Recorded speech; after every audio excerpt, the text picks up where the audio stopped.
إن الحمد لله نحمده ونستعينه ونستهديه ونستغفره ونؤمن به ونتوكل عليه ونشكره ونذكره ونعوذ بالله من شرور أنفسنا ومن سيئات أعمالنا من يهد الله فهو المهتد ومن يضلل فلن تجد له وليا مرشدا وأشهد أن لا إله إلا الله وحده لا شريك له وأشهد أن محمدا عبده ورسوله وصفيه من خلقه وخليله بلغ الرسالة وأدى الأمانة ونصح الأمة فكشف الله به الأمة فجزاه الله عنا خير ما جازى نبيا عن أمته وداعيا عن دعوته ثم أما بعد يقول الله عز وجل في كتابه الكريم يا أيها الناس اتقوا ربكم الذي خلقكم من نفس واحدة وخلق منها زوجها وبث منهما رجالا كثيرا ونساء واتقوا الله الذي تساءلون به والأرحام إن الله كان عليكم رقيبا ويقول سبحانه سبحان الذي أسرى بعبده ليلا من المسجد الحرام إلى المسجد الأقصى الذي باركنا حوله لنريه من آياتنا إنه هو السميع البصير. اللهم اجعلنا من عبادك المتقين واجعلنا من عبادك الصالحين. اللهم صل وسلم وبارك على عبدك ونبيك محمد وعلى آله وصحبه أجمعين. اللهم آمين. ثم أما بعد. We thank Allah subhanahu wa ta'ala, we praise Him, and we bear witness that there is no God but Allah Jalla Jalaluhu, and we bear witness that Muhammad sallallahu alayhi wa sallam is His dear beloved Prophet and Messenger. Subhanallah, we ask Allah subhanahu wa ta'ala to send His peace and blessings and salutation upon the soul of His dear beloved Prophet Muhammad sallallahu alayhi wa sallam. We come to Salat al-Jum'ah to be awakened, to come back to life, to come back to, our senses, to come back to our deen, to awaken the iman in us. And first, always, is to be thankful to Allah subhanahu wa ta'ala. I make dua to a family that told me this morning, from a young brother whom I know, who said he was in middle school and younger, and now, mashallah, 25 years old, working, adult, and mashallah, in the high-tech world. He says that one day we got news that my father's older brother got diagnosed with cancer, late stage. My mom's cousin got diagnosed with cancer. Her daughter, who's 25 years old, after refugee, and just got married a month ago in Turkey. MashaAllah, happy. They found very little stage 4 cancer that there is no point in treatment. And then her cousin is also younger or got diagnosed with cancer. 4 people received in one family on one day. Why am I considering this? First, to make dua. Ya Allah, give them healing. Ya Allah, give them healing and shifa. Ya Allah, give them healing and shifa. Ya Rabbal Alamin. اللهم اغفر لنا في الباس في النساء لا شفاء الا شفاء شفاء لا يغادر سقما اللهم امين. The second reason is that if you think you got problems, think again. Relax. Say Alhamdulillah. Alhamdulillah. Alhamdulillah. Alhamdulillah. We thank Him subhanahu wa ta'ala, and it's really a blessing to have this belief in Allah subhanahu wa ta'ala, that we're not delusional. People without God are delusional. They think they're God. They think they don't need God. They think they don't need anyone. And it's really a matter of 5 years. One bad thing happens, and then they realize they're not God. And then they realize the one that they thought would be there for them is not there for them. And then they realize life is short. And then they realize they got nothing. One realization after another. To say, La ilaha illallah, I am not God, I'm just a human, I'm abd. To say, Hasbunallah wa ni'mal wakeel, that's really an endless treasure. La hawla wa la quwwata illa billah are what plants and trees in Jannah. Truly, there is no power, there's no ability to change or a power to execute anything but with Allah. When you are a believer and you believe La ilaha illallah, you're not delusional. It's very important. You cannot have major surprises in life. Oh my God. No, you have a major surprise at the moment of death, which is the biggest surprise for anyone. You're actually very much in touch with reality. And what's real is La ilaha illallah, Muhammadur Rasulullah sallallahu alayhi wa sallam. What's real is that we are ibadah. What's real is that we're weak and vulnerable. What's real is what we have a beginning and an end. What's real is that we cannot do it by ourselves. That's what's real. That we can do it only with Allah subhanahu wa ta'ala. That's why we say every rak'ah, إِيَّاكَ نَعْبُدُ وَإِيَّاكَ نَسْتَعِينُ اهْدِنَا الصِّرَاطَ الْمُسْتَقِيمَ. And before we say that, we thank Allah, Alhamdulillah, Rabbil Alameen, Ar-Rahman Ar-Rahim. And we're very clear that this is not it. There's a life to come. Maliki Yawmi, there's a life to come after death. We know where we come from. We know who created us. We know where we were before we came to this world, just like you know you were in your mother womb, for sure. We know where you were before you were in your mother womb. And we know where you will go when we put you back into the womb of the earth. And your forthcoming life after death. You know that there is a day of judgment. You know that there is punishment or reward. You know that you are not God. You know that there is no God but one God. And you know in your heart of hearts, it's imprinted in your DNA, it's in your fitrah, that there is God and that God is one. And when you call upon that God, He will answer you. And you know it in your bones. And alhamdulillah, that we go with our pure innate nature that Allah put in us. That we don't have to be fighting our own self to be a Muslim. Alhamdulillah, alhamdulillah, alhamdulillah. This is a month of Rajab, one of the 4 forbidden months. Month number 7, 11, 12, and 1. This month, Allah confirmed in the Quran Kareem in Surah Al-Tawbah, ayah number 36, that the number of months is 12 months in the eyes of Allah, of which 4 are forbidden. What is forbidden? 2 things. To initiate a war and to initiate, attack. And number 2, you're forbidden, meaning you need to pay attention to that which is forbidden. You need to not sin to the best of your ability. فَلَا تُظْلِمُوا فِيهِنَّ أَنفُسَكُمْ. Allah says about these 4 months, do not oppress yourself. How do you oppress yourself? One, by denying the existence of God. Or by thinking that there is other gods than Allah. As I have been saying, like maybe I am God, or this is God, or that is God. The word English in God, the word God in English is a bit problematic because there's God with capital G and there's God with small g. You can actually be talking about Satan and you use God as a small g, the God of evil. In English, there's God singular and there's God plural, gods. In English, there's God male and there is God female. In Arabic, Allah, none of these 3 apply to it.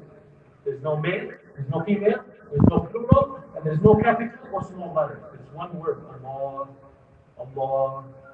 There's no God but Allah subhanahu wa ta'ala. The whole statement of La ilaha illallah is made of 3 letters, Lam, Alif, and Ha. And the 3 letters are in the word Allah. So alhamdulillah, alhamdulillah, alhamdulillah.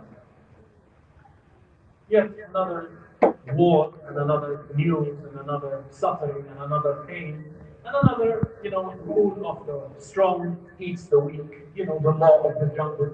You hear the news. It's almost nothing new. It's laughable how the human, on the individual level and on the nation level, they act the same. If I'm strong and no one can beat me around, I'm going to go and beat everyone. And that's why this time is for us to remember. One of the most profound, strong, sharp, glorious Hadith Qudsi, in which Allah speaks in the first person through the tongue of the Prophet ﷺ, when he said, "O my creation, O my devotees, O my servants, I have made oppression forbidden for myself. And I made it forbidden from in between you. So do not oppress one another. Ya عبادي إني حرمت الظلم على نفسي وجعلته بينكم محرما فلا تظلموا. O my devotees, I made oppression and aggression forbidden for myself. This forbidden for myself, you have to pay attention to it. Because in the world of human beings, when does someone go overboard? Allah explains when someone goes overboard. When you see yourself strong And you can walk all over anyone else and you don't need anyone else. What did Allah say? كَلَّا إِنَّ الْإِنسَانَ لَيَطْغَى أَنْ رَآهُ اسْتَغْنَى. Nay, the human transgresses when he sees himself self-sufficient and strong. Well, no one can stop you. So Allah subhanahu wa ta'ala tells us, I am God, and for sure no one can stop me. So I stopped myself. Because no one can stop me. No one can tell me what's halal and what's haram, what's right, what's wrong, what's good and bad. I stopped myself. يا عبادي إني حرمت الظلم على نفسي. I made aggression forbidden for myself. Because no one can tell Allah what to do except himself subhanahu wa ta'ala. So he told himself what to do. And he said, I am a role model to you in that. I also made it forbidden in between you so do not oppress one another. That's why it takes iman and faith for you not to become an oppressor. You don't have to be a president of a country. You can just have to be a husband or a wife, a son or a daughter, and you can easily be tired. You don't even have to be the parent. You know, isn't it interesting with Yahya and Isa alayhi salam? Allah said about them, about Yahya, وَلَمْ يَجْعَلْنِي جَبَّارًا عَصِيًّا وَلَمْ يَكُنْ جَبَّارًا شَقِيًّا.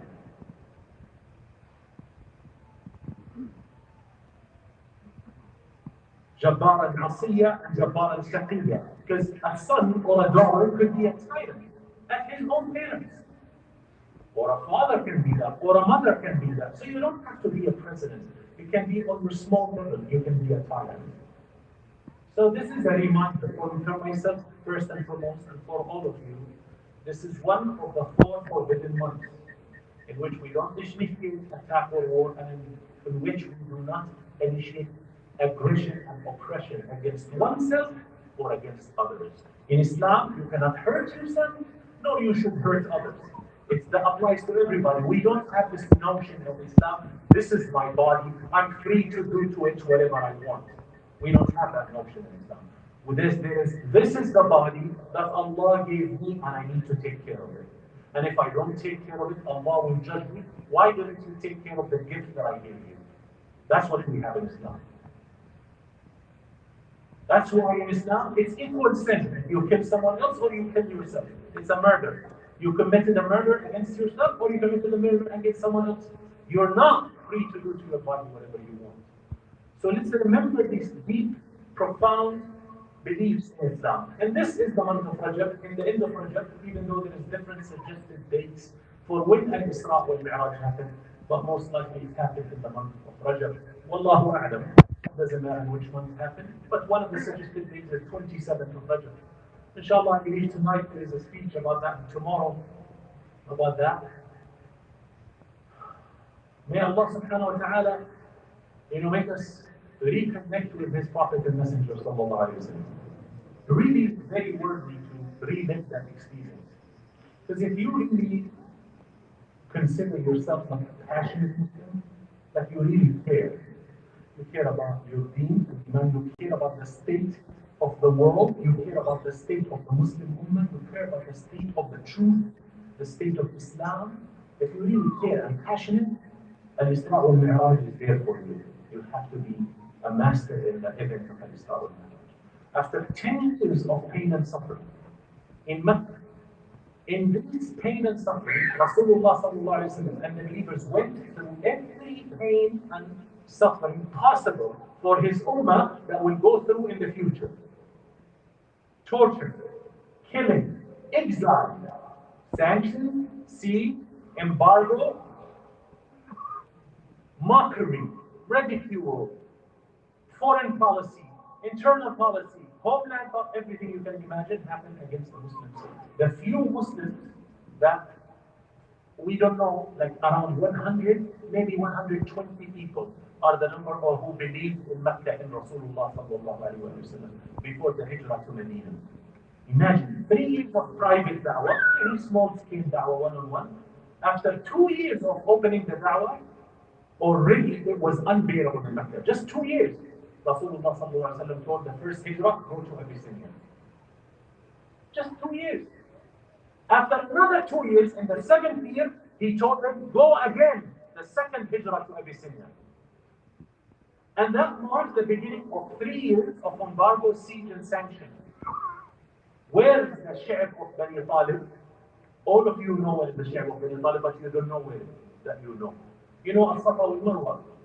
As-Safa wal Marwa. On one end, there is the Kaaba, if you're looking inward towards the Masjid al-Haram. If you're standing between As-Safa and Marwa and you look at the opposite direction, you will see mountains, big mountains, and it's enclosed. This is Shaykh Bani Talib. This is where Bani Talib and Abdul Muttalib and Bani Hashim used to live. The house of Al-Abbas ibn Abdul Muttalib, and the Prophet was right in the middle, right across from between As-Safa and Al-Marwa, right around the path. That's the area where Rasulullah was born and raised and got married. The house of Khadija is very close to Al-Marwa. So that's where it is. 3 years, the people are making sa'i and they can hear the old people and the children crying from hunger and dying from hunger. Finally, it took few tribes to get together. One of them is the tribe of Bani Zuhra, because the mother of the Prophet ﷺ, Amina bint Wahb, was from Bani Zuhra. They had to come together and break that treaty. After 9 years, Rasulullah ﷺ was on siege and embargo. At the end of the 3 years, because of the lack of food, the heat of the sun, malnutrition, exhaustion, Khadija radiallahu anha passes away, the mother of the believers, and then his uncle Abu Talib passes away. After that, Rasulullah sallallahu alayhi wa sallam goes to Hawazin and Raqif and Ta'if. Maybe I need to venture outside of Makkah. These people, that's it, it's a dead end. He goes there. And many of us will know that there is a special connection between Rasulullah and the people of Ta'if. Why? Because the one who breastfed Rasulullah for 2 years, then took care of him again for 2 years until age 4, was Halima Sa'diyah. Bani Sa'ida is a small tribe, an offshoot from Hawazin. Hawazin, their home is in Ta'if. So he went to them with kind of, I got breastfed by one of you women, like, we had our blood mixed, something. And they didn't matter. They stoned him until Rasulullah sat down and poured his heart out to Allah subhanahu wa ta'ala. If you today care about the state of Muslims and Islam and the state of the truth, you will exactly make the same dua that Rasulullah. You will be feeling exactly like how he felt at that moment. Oh Allah, I complain to you the weakness of my strength. My strength is weak. My plans are insufficient. And how insignificant I am in the eyes of the people. I'm so insignificant that they really don't care about me. They call me liar, they call me cheat, they call me everything in the book. They stone me. You are my Lord, and you are the Lord of the oppressed. If I have not done anything to drag your anger upon me, I don't mind the struggle. But your mercy is more wider for me. Please, Ya Allah. So Allah Azza wa Jal gave him 2 supports. Angel Jibreel with the angel of the mountains offered him to destroy Ta'if. Rasulullah said, no, leave them. Maybe their children will say, La ilaha illallah. This is the defining moment. If you want to know Rasulullah was a man of war or a man of peace, like a man who really wanted to just kill people, just look at this moment, the most difficult moment in his life. He was offered from heaven total destruction and annihilation, and he refused that. Why is this important? People are trying to even feed our children. Oh, the Prophet ﷺ was a terrorist. Oh, he liked killing. Oh, Islam spread by the sword. What sword? When an entire city could have been annihilated, and Rasulullah said no. And then on the way back, Rasulullah is reciting the Quran on the way back to Mecca. The jinn hear him, then they become Muslim. So in a way, Allah showed Rasulullah, if the people of the earth did not believe you and support you, the people of the sky, the angels will support you. If humans would not believe, the jinn would believe. And then after that, the event of Al-Isra wal Mi'raj happened. Rasulullah had to go to the Al-Masjid Al-Aqsa, not from Mecca, to connect us and you and everyone back with the house of Allah subhanahu wa ta'ala, with this blessed place, which is called the farthest house of God, Al-Masjid Al-Aqsa. So may Allah Azza wa Jalla bring peace, justice, and fairness to Al-Masjid Al-Aqsa. Ameen ya Rabbal Alameen. أقول ما تسمعون وأستغفر الله لي ولكم.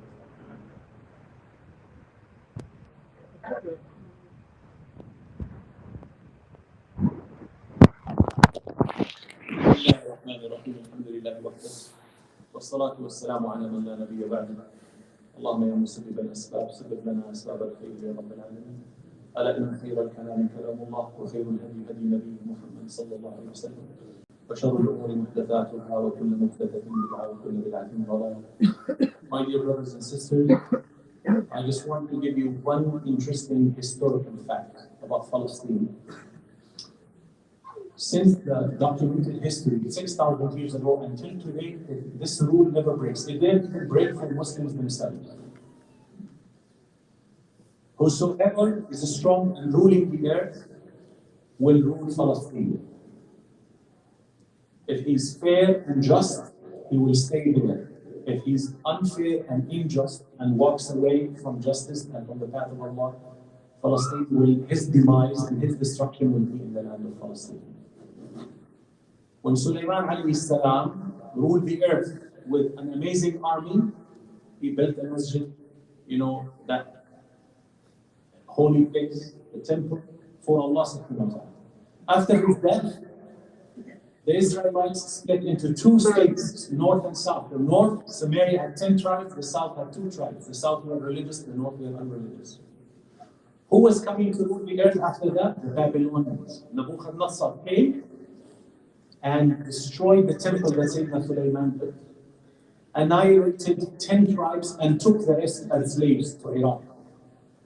But then someone else came and ruled the earth, the Persians, Cyrus. He was good to the children of Israel. He brought them back to Al-Aqsa after 70 years of slavery under Nebuchadnezzar, and now he became in charge. Before that, at the time of Musa alayhi salam, who was in charge of the land of Palestine? It was the Fir'aun himself at the time of Musa alayhi salam. Before that, at the time of Ibrahim alayhi salam, who was in charge of the earth? Who was in charge? An-Namrud, the Sumerians, followed by the Akkadians. Where both of them, when they were in charge of the world, they were in charge of Palestine. And both of them got punished and destroyed in Palestine. Their kingdom ended in Palestine. When Muslims came and took over Palestine and established justice, they lasted 600 years. When they ventured away, the Crusaders came and they became the superpower and they ruled Palestine. But they killed 70,000 people in 1 week, burned 2,000 Jews inside a synagogue in Jerusalem. Very well documented history. But then they got punished in Palestine. Palestine is where all the tyrants, anyone who's in charge, will be brought there, either to be rewarded or to be punished. When the Tatar destroyed the entire world, and that's it, there became no hope. The people thought, "Khalas, the entire Muslim civilization will vanish." From east to west, the only place that broke their back and turned them back was in Palestine, the Battle of Ain Jalut. After the Battle of Hattin in Palestine, Hattin broke the Crusaders and Ain Jalut broke, and after that, the Tatar converted to Islam. The Mongolians, some of them converted, and the Mughals went back and ruled India for 1,000 years, Islamic rule. The very same people that came to destroy Islam got defeated in Palestine and went back carrying Islam. This rule has not stopped since documented history, 6,000 years. And it will never break. And this rule will not break. This land of Palestine is to purify, either raise the good people or destroy the evil people. It's all in the hands of Allah subhanahu wa ta'ala. Muslims have times that went up and times that went down, but Islam never goes down. La ilaha illallah, Muhammad Rasulullah is always up. So our only hope to pull ourselves up is to catch to it. Brothers and sisters, we're very concerned about the state of Muslims around the world. There is no doubt about that. But you cannot be concerned and go home and do nothing. You have to be concerned and just at least make sure that your children raised as good Muslims and you pass on Islam to them. You bring them to the Islamic school, you bring them to the Islamic center, you bring them to where they protect their dreams. A time will come that wheels will change. It's really not a big deal to rule planet Earth or not to rule planet Earth. The one who's ruling is in heaven and the one who's ruled is in heaven. The one who's ruling is in pain and suffering and the one who's ruled is in pain and suffering. Even though we have to try our best to be in a good position. But subhanAllah, the wheel of history will run. So may Allah subhanahu wa ta'ala bring justice. And if there is a zalim, may Allah destroy him in Palestine. And if there is someone with haqq, and someone with goodness, and someone with justice, may Allah give him nasr in Palestine. اللهم اغفر لنا والمسلمين والمسلمات والمؤمنين والمؤمنات الاحياء منهم والاموات انك قريب سميع مجيب الدعوات. اللهم اعز بنا الاسلام وانصر بنا المسلمين واهلنا في المجاهد الدين، واجعلنا من عبادك الصالحين الصادقين الصابرين، واجعلنا من ورثة جنة النعيم. واقم الصلاة ان الصلاة تنهى عن الفحشاء والمنكر والبغي والعدل